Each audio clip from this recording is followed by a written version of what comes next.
Bem, pessoal, vamos começar nossa aula 8. A gente vai falar sobre rotação de Faraday hoje, né? Tá aí mais ou menos nosso roteiro, certo?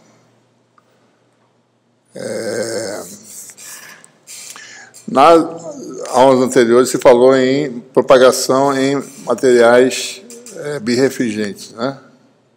Certo? Eu assumo que vocês assistiram essas aulas, né? Isotrópicos, né? Certo? A coisa fundamental é o seguinte: quando você estuda problemas desse tipo, você tenta determinar quem são os modos normais de propagação, certo? Quais são aqueles que a saída, o campo de saída é uma réplica do campo de entrada, com um fator de propagação, certo? Na frente, né? Então você tem o campo de saída, ele tem exponencial de alguma coisa vezes o campo de entrada. Né? Esse é o tipo de modo normal, é isso, que é praticamente uma réplica, né? É só um fatorzinho de transmissão simples. Né? Tem campos que mantêm tem campo que mantém a mesma polarização, né? Isso é um modo normal, né? Tem campo que, se ele não entrar exatamente configurado como modo normal, ele vai mudar o plano de polarização de alguma forma, certo? É isso que acontece. Porque você, quando decompõe em dois, né, modos normais, os dois se propagam, mas as fases são diferentes. Quando você recompõe, esse modo mudou a polarização, né? Certo? Então, é isso que acontece. Então, a mesma coisa agora no caso do meio que a gente quer estudar hoje, né? Esse fenômeno de rotação de Faraday, a gente vai estudar hoje, certo? É um outro exemplo em que os modos normais têm peculiaridades muito interessantes, né? Esse aqui está errado, né? Matriz de Jones. Bom, hoje vou falar sobre a susceptibilidade de um meio sob a ação de um campo magnético. Né? O que acontece?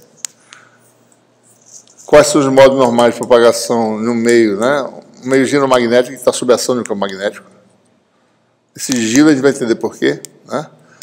Esse fenômeno de rotação de Faraday, a gente vai falar sobre ele e vai falar sobre matriz de Jones, que é matrizes de Jones, né? Que são formas de modelar o problema de forma bem simples, matricial, né? E um dispositivo importante que surge como uma aplicação do efeito de rotação de Faraday é o isolador óptico, ou isolador de ressonância, ou isolador de micro-ondas, tá certo? Que também é um dispositivo que tem a propriedade de deixar passar por um lado, a radiação não deixar passar por outro. O interessante é que esse fenômeno, tá certo? Não depende, o material não precisa ser magnético para exibir esse fenômeno. Qualquer material exibe esse fenômeno de rotação de Faraday, né? Referências para essa aula: o livro do Yariv, de eletrônica ótica, seção 1.5. Tem essa referência aqui interessante, tá certo? E tem outras referências também, né? Que a gente pode falar sobre isso. Bom, o que precisa saber aqui é o seguinte: aplicando-se um campo no material, tá certo? E se ele estiver submetido a um campo magneto-estático, o que acontece, né? Então, Faraday descobriu em 1945 que luz roda a polarização no material submetido a um campo magnético, certo? Não depende para onde a luz se propaga, certo? Depende para onde aponta o campo magnético. Então, se você tem um campo magnético que aponta assim, certo? A luz vai rodar no sentido, né? Se a luz for refletida e para cá, ela continua rodando no mesmo sentido. É diferente, tá certo, de um problema de birrefringência tradicional. Se o material birrefringente, você pode rodar a polarização, se você vier para cá, ela roda de volta, certo? No material geomagnético, não. A polarização roda e continua rodando de volta, no mesmo sentido. Não depende da propagação, mas para onde está o B. É o B quem determina para onde vai rodar. É ele quem determina esse efeito. Ele quem diferencia o que é para frente e o que é para trás. E não a propagação da onda em si. Certo? Então, quem quebra essa simetria é o campo B. Então, é isso que a gente quer ver. Bom, vamos fazer um exemplo bem simples. Você só tem um átomo, né? A gente quer o dipolo elétrico, né? Um elétron amarrado a um núcleo, tá certo? Sob a ação de um campo AC, um campo eletromagnético, e, simultaneamente a isso, um campo estático B, né? Fixo, certo? Então, o campo está na direção Z, né? E o campo de AC está um campo que tem 3 componentes, X, Y e Z, certo? Então, a gente vai fazer, bom, quais são as forças que atuam sobre o elétron. Vamos mais uma vez considerar o núcleo fixo, né? Vamos ver as oscilações do elétron. Essas oscilações geram flutuações no momento de polo, essas flutuações geram o vetor polarização no volume do material, daí eu relaciono e obtenho uma função dielétrica, né? Que é a relação entre D e E. Certo? Com essa função dielétrica eu sei as propriedades do material. Certo? Ou seja, eu sei o que? O índice de refração. Com o índice de refração eu sei de que forma a onda se propaga nesse material. Né? Bom, a posição do elétron, né? A lei de Newton, a segunda lei de Newton, massa vezes aceleração igual a força elétrica, a carga é negativa, né? Então, por isso tem o menos Q aqui. O Q, no caso, é positivo, certo? Né? Então, menos Q é negativo. Força viscosa, como sempre, a perda, né? Que se opõe também. Força elástica, que já tinha modelado hoje, e aparece um termo novo, que é o QV vetorial B. Esse termo é novo. Então, a força devido ao campo estático, né? Tá?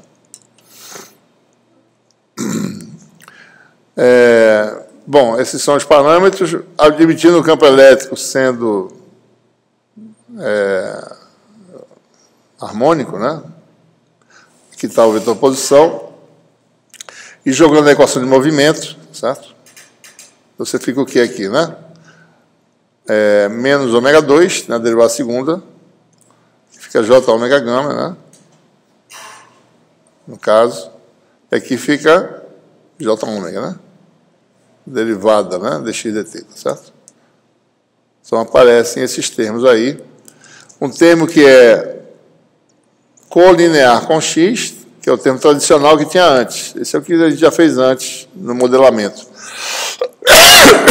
E aparece um termo que é a produto vetorial de x com b, fasor, né? E aqui está o J ômega, né?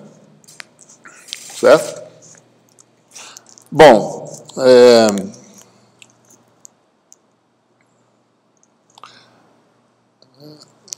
e daí a gente vai já definindo a polarização como sendo a densidade de polos, né? NP. N é a densidade de moléculas, de átomos, né? P é o mônio de polo de cada um.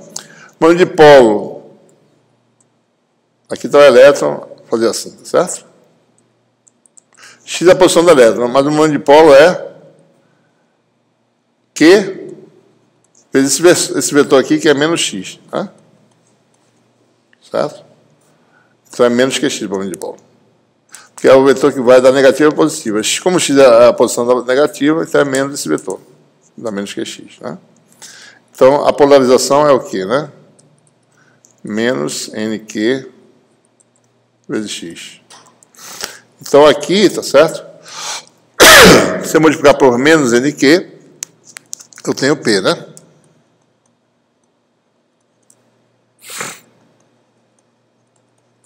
Aqui fica mais, né?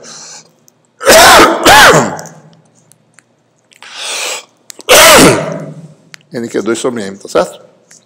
Então fica a equação de movimento para o P, a equação já no regime permanente para o P, certo? Aqui o ε0, né, que não tinha antes. Oi? Apareceu de novo a frequência de plasma, exatamente, certo? Daí você tem, se você assume que P é um vetor de 3 posições, né? Então observe que aqui é uma função g de ômega, certo? Vezes P, né? Está aqui, ó.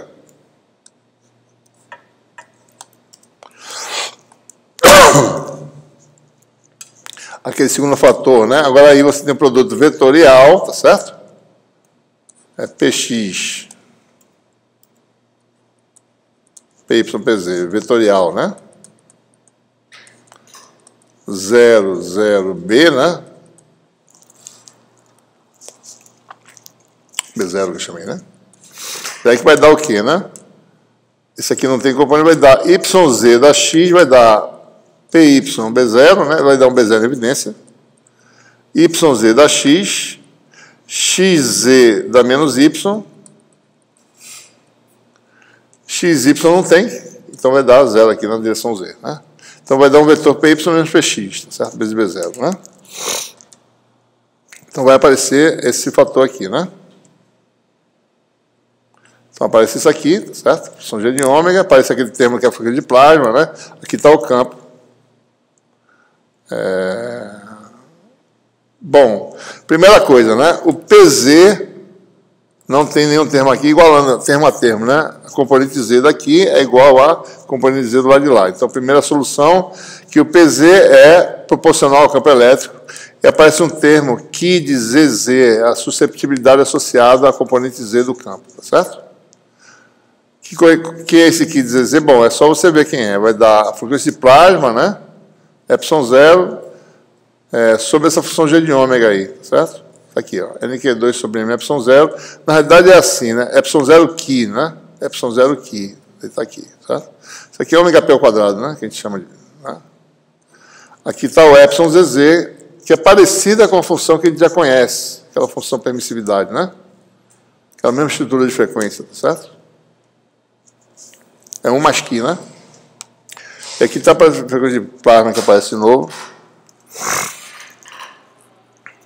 Bom, e tem uma parte aqui que é no plano XY, né? Então, a componente do plano XY, que é essa aqui, com esta aqui, é igual a isso aqui, certo?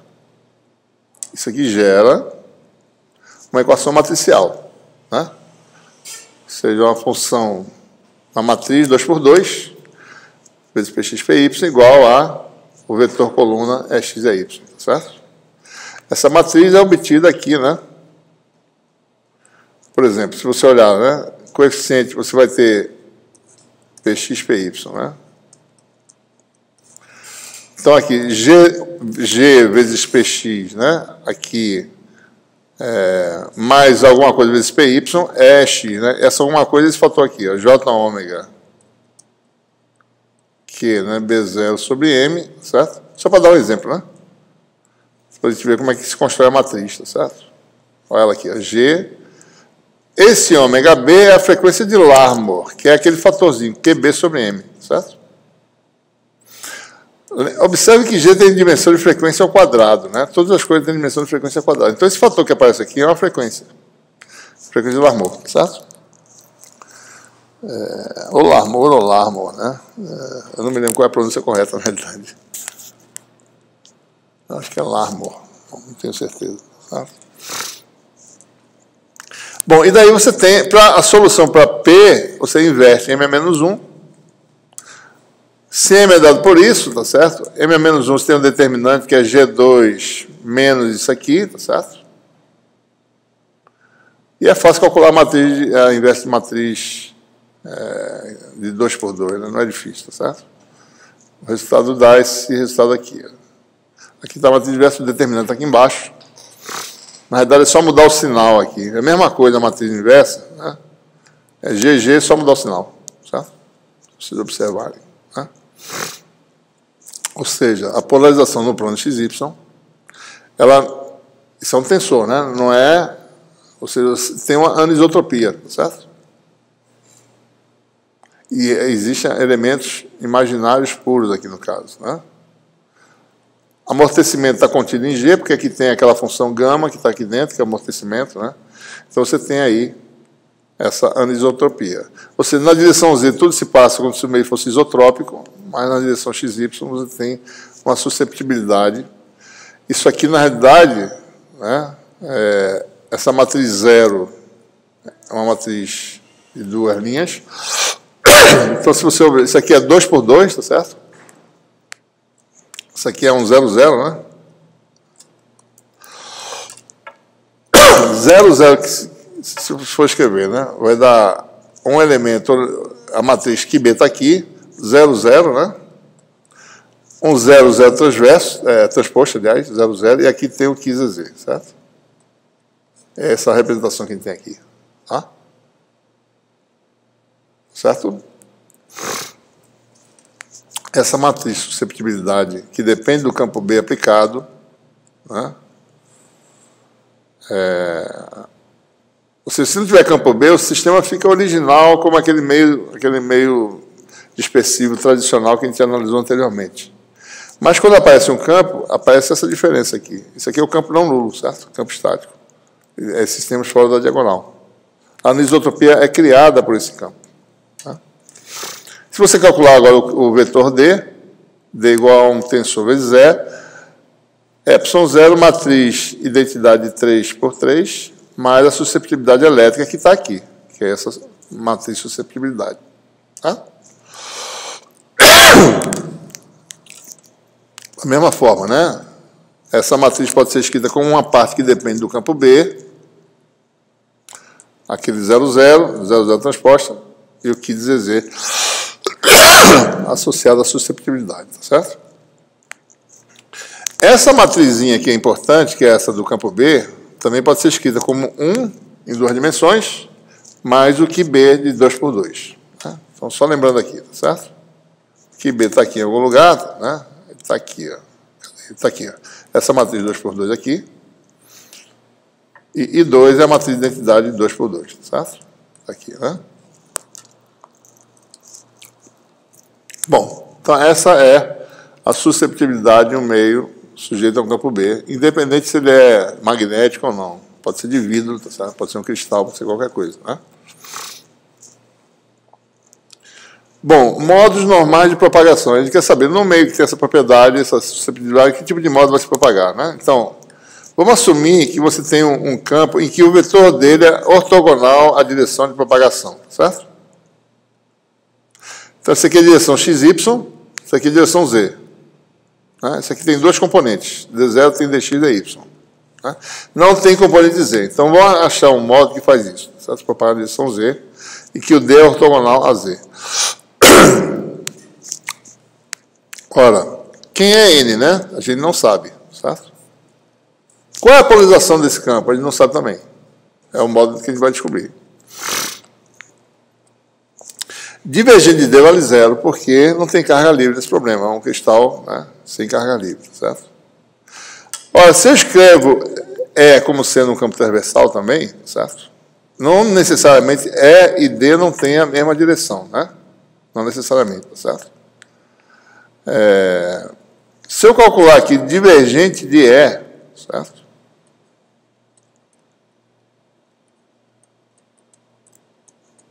E sendo um vetor constante, exponencial de menos Jn K0Z, né? Certo?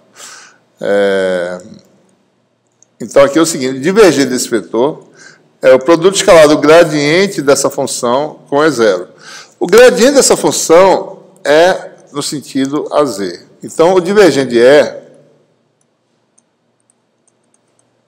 é proporcional a Z escalar E0.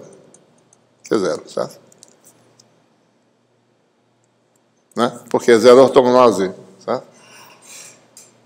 Né? Então, assumindo que E seja transversal, né? A direção de propagação, então, divergente de E dá 0.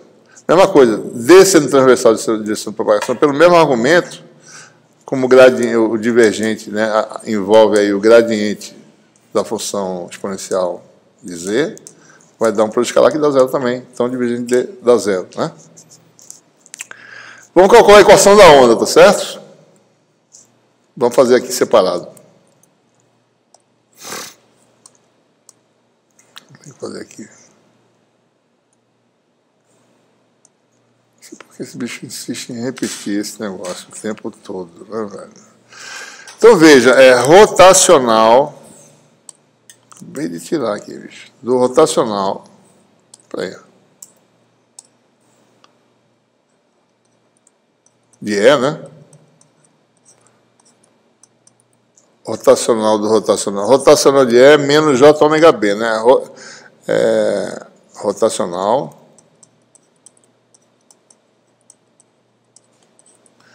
Que é igual a...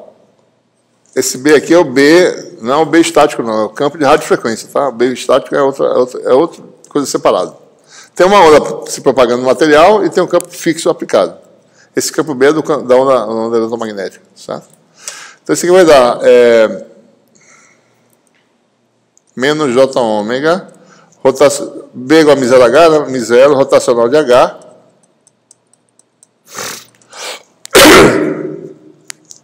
Isso aqui é a densidade de corrente livre, que dá 0, mais a densidade de corrente de deslocamento, né? Que é J ômega D. Vai dar ômega 2, J ômega D, né? Ômega 2, μ0, D, né? Não é isso? Está errado. Está certo, é isso mesmo, né? Isso aqui, por sua vez, é o quê? Gradiente divergente menos Laplaciano de E, né? Então, rotacional do rotacional de E dá isso aqui, que vai dar isso aqui, que é igual a ômega 2 μ0D, tá certo? Observe que eu não sei, observe que eu não estou colocando explicitamente a relação entre D e E. D e E tem uma relação entre eles que é matricial, não é epsilon E, como antes, né? E divergente de E é igual a 0, ou seja, você fica com Laplaciano de E mais ômega 2 μ0D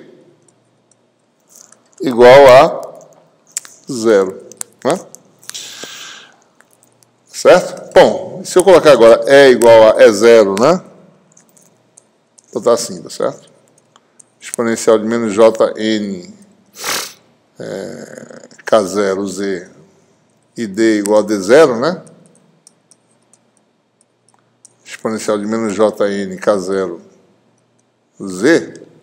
Então fica aqui o quê, né? Bom, Laplaciano disso aqui, como é que faz? Né? Decompõe em cartesianas, tá certo? Laplaciano de Ex, vírgula, EY.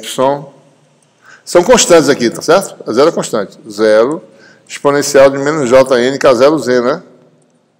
Então fica Ex, Laplaciano de exponencial, vírgula, EY, Laplaciano de exponencial.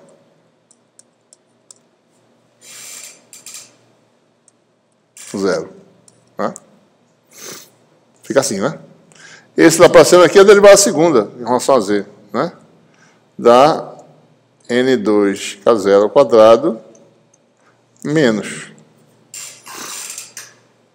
Então, o Laplaciano de E, vezes isso aqui, vai dar isso aqui vezes o próprio vetor E, exponencial de menos Jn K0Z.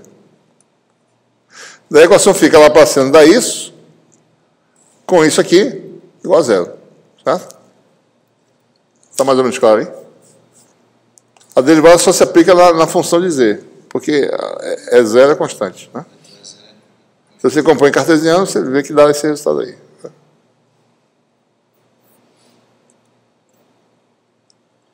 Então, em resumo, né? O que acontece? Isso aqui deu... Está acontecendo direto esse negócio aqui, rapaz. Essa equação aqui, se você usar D igual a epsilon E, certo? Né? Aqui ficou... Observe, ômega 2 μ0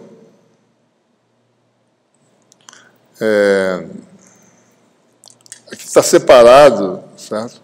Na componente Z, não tem componente Z, só tem componente em duas dimensões, né? E D no plano XY, certo? Só para lembrar aqui vocês, no plano XY, D vale isso aqui, ó.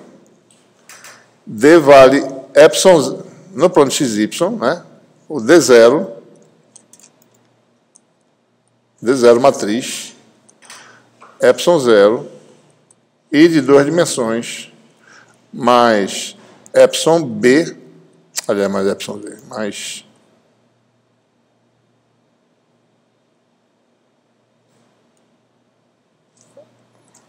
bom, seria mais que B, né? É 0, certo? Ou seja, epsilon, esse é o epsilon B, né? Epsilon B é 0, né? Então, se eu pego o D0 lá, substituo pela matriz correspondente, certo?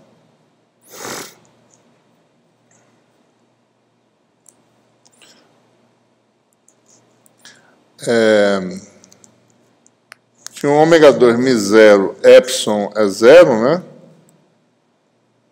Deixa eu ver a continha quanto que deu aqui. Ficou N2K0 ao quadrado. Isso aqui não tem quadrado não, isso aqui está errado. N2K0 ao quadrado é menos N2 ômega 2 μ0 epsilon 0. Quando for fazer as contas aí, esse ômega 2 μ0 vai embora, certo?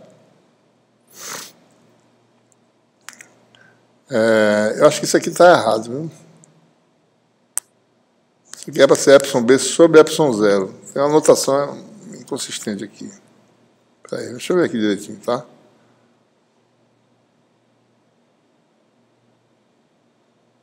Só um minutinho aqui. Cadê o epsilon b, pô? Ah, tá. O epsilon b é relativo, tá certo? Então, na realidade, o epsilon b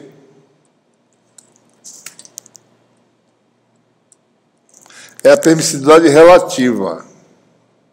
Seria o epsilon absoluto sobre epsilon 0, certo? Então, aqui, nessa relação aqui, esse epsilon aqui é, na transversal, puxa vida, bicho, como esse negócio é chato. O D0 é epsilon b, epsilon 0 vezes E. Na dimensão transversal, tá certo? Quando eu faço y, vai aparecer o epsilon 0 aqui, ó, ômega 2 μ0 epsilon 0, que é K0 ao quadrado. Tem um K0 ao quadrado de K que eu acabei de calcular, tá certo? N2K0 ao quadrado, daí cancela o K0. Daí gera essa equação matricial aqui, ó. N2, K0 ao quadrado, cancelou com o K0 ao quadrado que tem aqui, e 2 menos epsilon b vezes 0 igual a 0. Isso é uma equação homogênea, certo? Epsilon b é aquela matriz lá, matriz de identidade, mais o QB, que é aquela parte que depende do campo magnético, né? Certo? Então você gera essa equação aí, ó. Essa aqui, tá certo? Ou seja, uma vez você calculando quem é o G, né? Então, observe, né? N2 menos 1, né? N2 menos, isso aqui, ó, N2 e 2 menos I2, né? Tem um tema aí que é N2 e 2 menos I2. Então aparece um N2 menos 1 e 2, certo? Matriz de duas dimensões, né?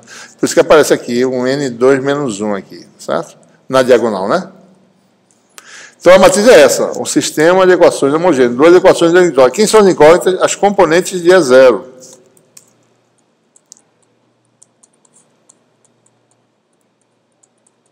A pergunta é, como é que são as direções? Qual é o valor relativo dessas componentes aqui?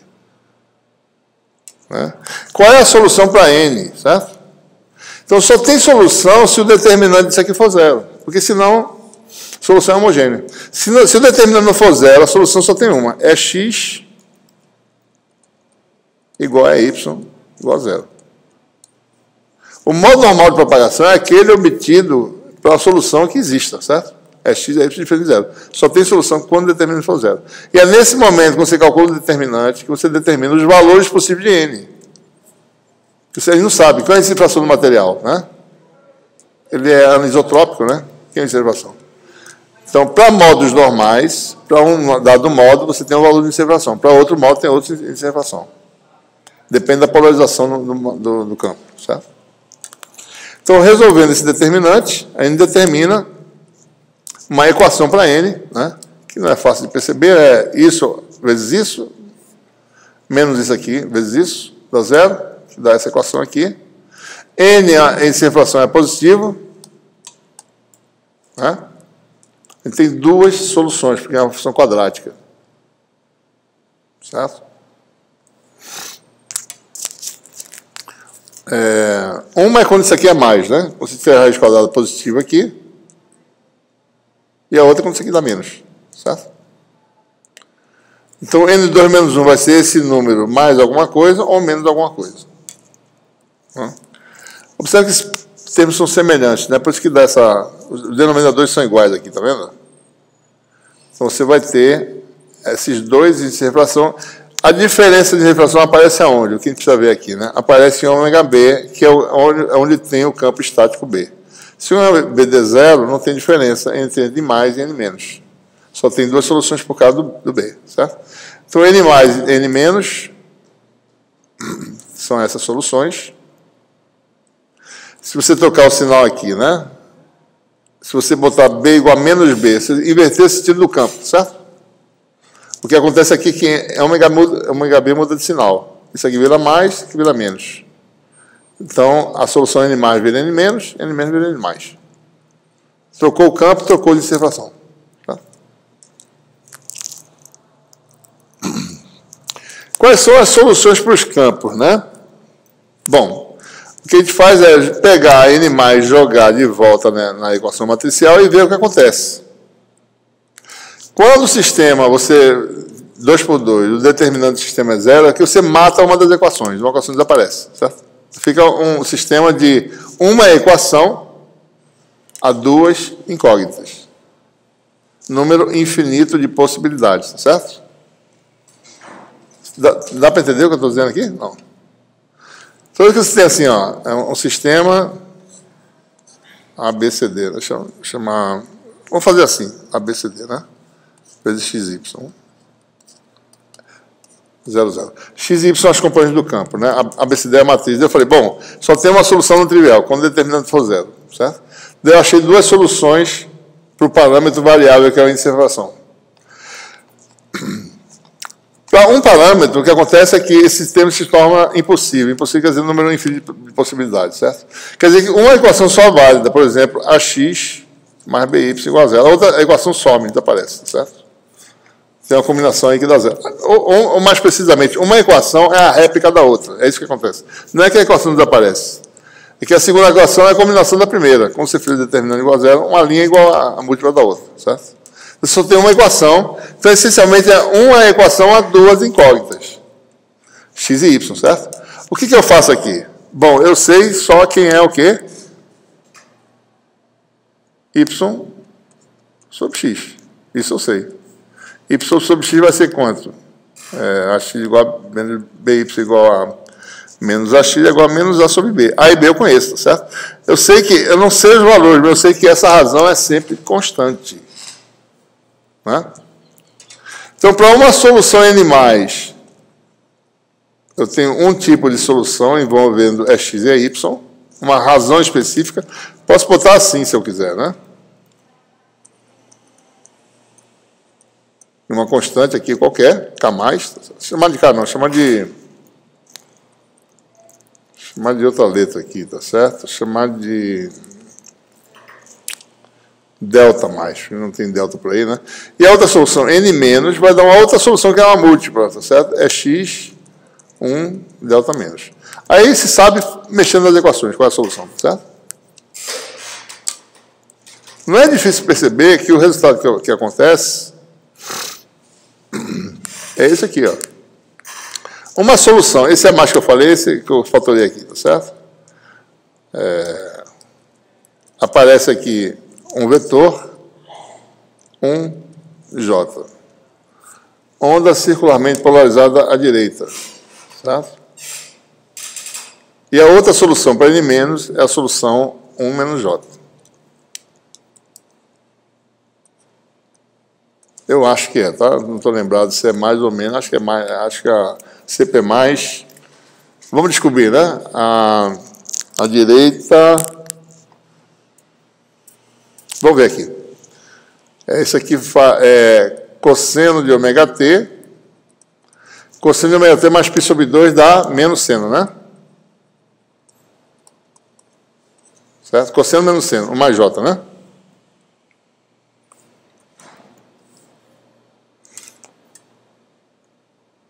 Então, é exatamente isso. Cosseno menos seno, certo?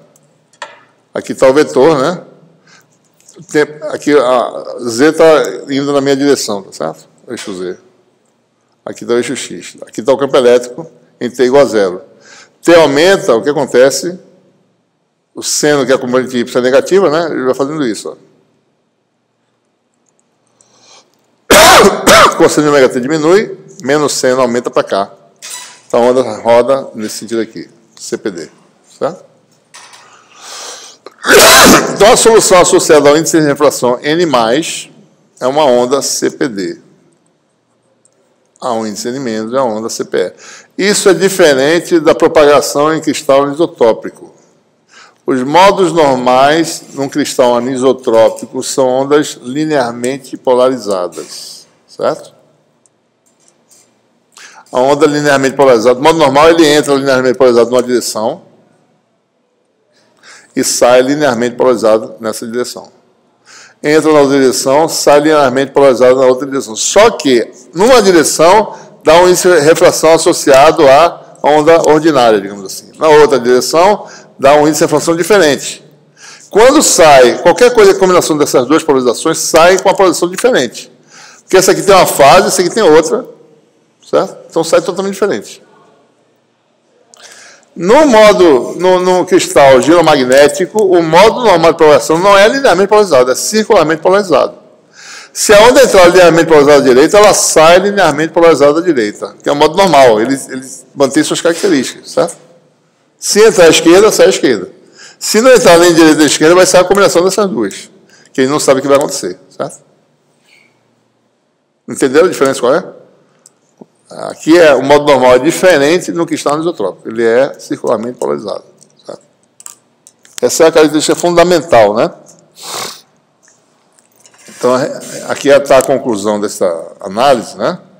Os modos normais de propagação ao longo da direção Z, sob a ação de um campo, observe que ele está no sentido de Z, né? São circularmente polarizados, certo?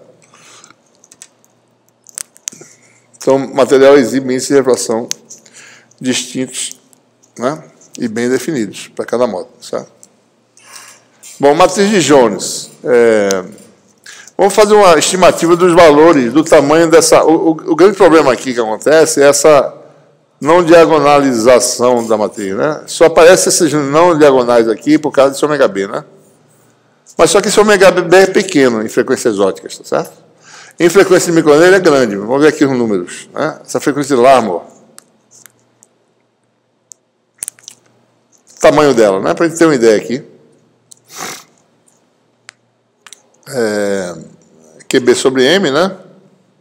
Se você calcular, bota um campo grande, que é um campo intenso, aqui 10 kg, é um campo muito forte. Né? 10 Tesla, tá certo?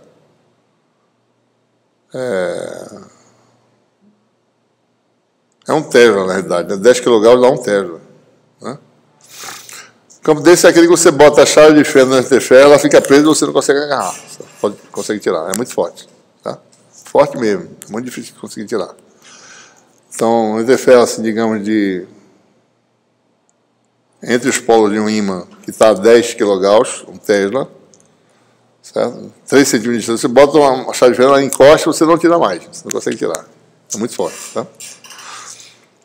Então, a frequência de Larmor em 100 Hz, tá certo? Dá 28 GHz.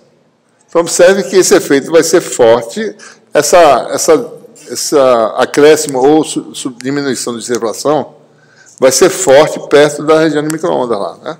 28 GHz, né? 10 GHz, já tem um efeito bem forte, tá certo? Frequências óticas são 10 a 15 vezes maiores, tá certo? Ou seja, a frequência de Larmor é muito menor que a frequência de operação. Né? E com isso você pode fazer algumas aproximações bem realistas, né? Para os índices de refração nos dois casos. Esse G aqui não depende de B, né? Mas você tem aqui um fator, tá certo? Deixa eu só, antes de mais nada, deixa eu voltar aqui para a expressão original, para mostrar quem é o N aqui, né, originalmente. Está aqui, né? Esse G aqui é muito grande, tá certo? G é uma função de frequência, né? Ômega 2 menos uma ressonância ao quadrado. Longe de uma ressonância é proporcional a ômega ao quadrado, certo? Então, isso é muito maior que isso. Né? Então, G menos ou mais ômega B, o que você faz? Bota o G em evidência.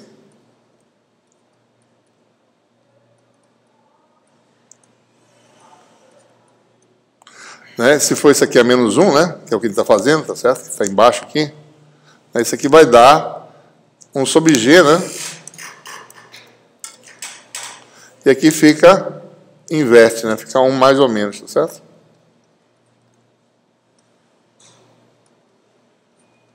Então, são essas aproximações que a gente faz, tá certo? Primeiro é botar isso em cima, né? Fica esse fator aí. Né?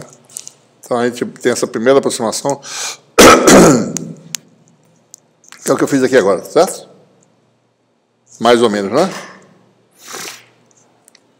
Bota novamente esse fator aqui em evidência, ó, que é grande também, né? Mesmo que seja 1, mas isso aqui é pequeno, certo? Então, bota em evidência, vai ficar 1 mais ou menos esse fator aqui todinho sobre esse número, né? Que isso aqui, mais uma vez, é pequeno, você lineariza essa raiz quadrada, né? Usa aquela função, e fica com essa aproximação aí. Tem um fator aqui, que é muito importante, chama isso aqui todinho de N0, né? Está aqui embaixo, ó, N0 ao quadrado, certo? Parece um parâmetro, né? E aí tem aí o efeito, mais ou menos, né? N mais ou menos de B vai ser N0 mais ou menos uma variaçãozinha que é proporcional ao campo B. Isso aqui é importante, tá certo? Esse delta NB é esse fatorzinho aqui, certo? Um fator de escala vezes... Ou seja, delta NB é um fator proporcional a B. Né? Se eu mudar o sentido de B, eu mudo o delta NB, eu mudo o sinal dele. Certo?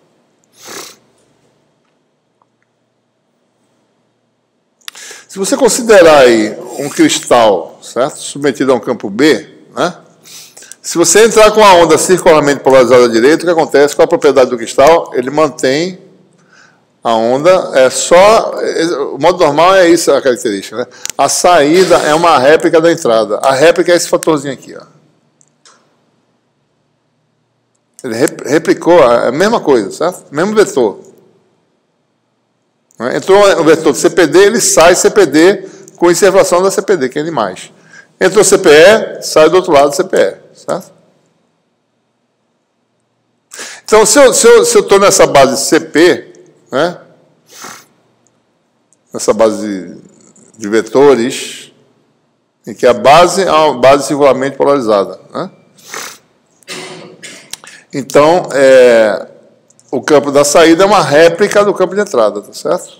Se for é mais, é isso aqui vezes é mais, se for é menos, esse aqui vezes é menos, né? Isso aqui é chamada matriz de Jones na base circularmente polarizada, né?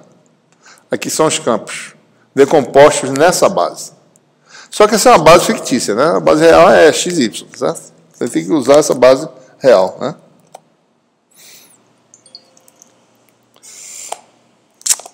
Ai, rapaz.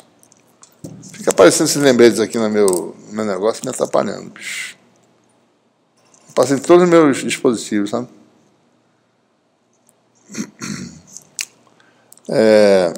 Então, se a gente escrever aí,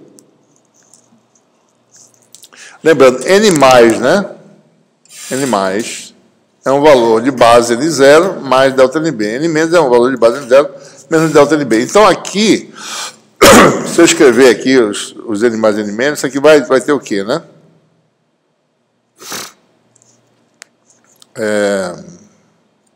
Essa matriz aqui, aparece um defasamento devido àquele valor de base, N0, e aparece uma fasezinha associada à diferençazinha delta NB, ou para cima ou para baixo, né? Então, a matriz de Jones na base CP pode ser escrita como um fator de fase que é comum a todo mundo, que é o N0, que tem nos dois termos aqui, e num termo aparece a fase, um defasamento menos, que é menos delta NB, e aqui mais delta NB. Esse φB é chamado um ângulo de rotação de Faraday, a gente vai ver já, tá certo? Tem esse significado físico aí, certo? Bom, então essa é a matriz de Jones, né? Na base CP, tá certo? Então, como é que a gente faz? Suponha que eu injete na entrada do material um campo que não está circularmente polarizado, ele tem a componente X e Y, certo? Esse é um campo normal, tradicional. Entra polarizado é x é y. O que acontece na saída? Né? Bom, então o que a gente tem que fazer? Eu tenho que decompor isso aqui na base CP, né? É x é y na base CP. Propagar cada módulo CP e depois botar de volta na base XY. Certo? Então, na saída, a gente faz essas contas, né? Decompõe esse campo na base circularmente polarizada. Né? Propaga cada módulo circularmente polarizado com seu índice de refração. Daí, decompõe de volta na base XY. Quando a gente faz isso, você obtém essa relação. Né? O campo de saída é uma matriz de Jones vezes o campo de entrada. E essa matriz tem essa propriedade aqui. Né? É um fator de fase que é aquele fator lá, e aparecem esses termos aqui na matriz. Tá? Se vocês lembram bem, lá de eletromag avançado, isso aqui é a matriz de rotação. Né? De φB. Nesse sentido aqui, tá certo? Eixo Z está saindo, aqui eixo X e eixo Y. Então é como se o campo rodasse de φB radianos nesse sentido aqui, certo? Então aqui está dizendo o seguinte, ó, o campo na saída está rodado de φB em relação ao campo de entrada. Certo? Então o campo de saída vai ter um fator de fase que é comum, uma matriz de rotação no sentido anti-horário, em relação, sendo o eixo Z o eixo vindo para você, certo? Não está vindo na sua direção. Então, essa é a propriedade fundamental que vocês têm que compreender bem. Né? O ângulo de rotação de fase é exatamente esse. Quem é esse φB? É aquele termozinho que é proporcional a B. Certo? Aplicando o campo no sentido Z, esse φB é sempre no sentido anti-horário. Certo? Só depende do sentido do campo B.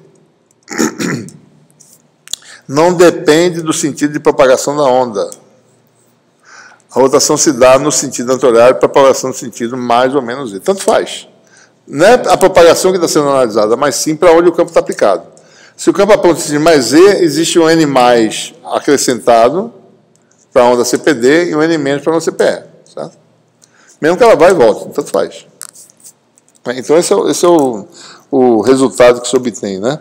Então, o que acontece é isso. Você, quando entra com a onda linearmente polarizada, ela sai, depois de uma certa espessura do material, rodada, né, de φB radianos.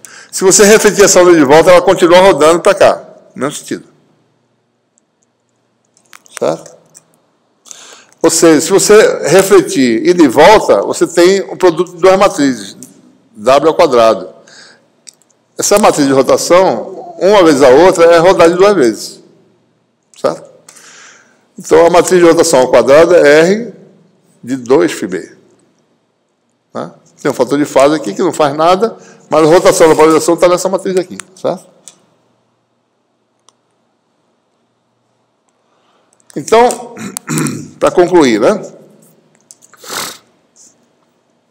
Como é que funciona o isolador óptico? Como é que se faz? Você bota um cristal que ele tem um efeito grande. Tem cristais que tem um efeito mais forte, tá? Essa constante que aparece lá, na verdade, a constante de Verdet, que faz com que rode de tantos... A relação entre o ângulo de rotação de Faraday, experimentalmente, né? É uma constante de Verdet, acho que chama de V vezes B, sabe? Tem materiais que tem esse V muito grande, né? Roda muito rápido, não precisa ser muito comprido para você poder rodar. Né? Então, se, por exemplo, bota esse cristal submetido a um campo B, entra com um polarizador vertical aqui, a onda passa e faz um cristal com ângulo de rotação de fase de π sobre 4, certo? E bota na saída um polarizador a π sobre 4, certo? Então, você roda a polarização no sentido, né, para lá, né? Ele passa totalmente para lá. Quando a onda que volta, ela tem que ser polarizada, quando passar pelo polarizador, vai rodar mais π sobre 4, vai ficar ortogonal a entrada e não passa de volta. Então, você construiu aí um isolador, que só deixa passar para um lado. Tá? Esse é o princípio do isolador óptico. Né? Tá certo? E o fato é que, mais importante, o ângulo de rotação de Faraday não depende do sentido de propagação, mas do sentido do campo B. Né? Se roda para a esquerda, vai sempre rodar para a esquerda, porque o B está naquela direção. é associada a isso aqui, a regra da mão direita, né? Certo? A rotação é associada ao sentido do polegar, e não ao sentido de propagação. Onde quer que seja, vou estar sempre rodando nesse sentido aqui. Tá? Tá bom, pessoal? Então essa é a nossa aula de hoje. Tá? Terminando essa parte de birrefringência, tanto cristalina, né, para materiais birrefringentes, como aqueles submetidos ao campo B. Certo? E paramos por aqui hoje. Certo?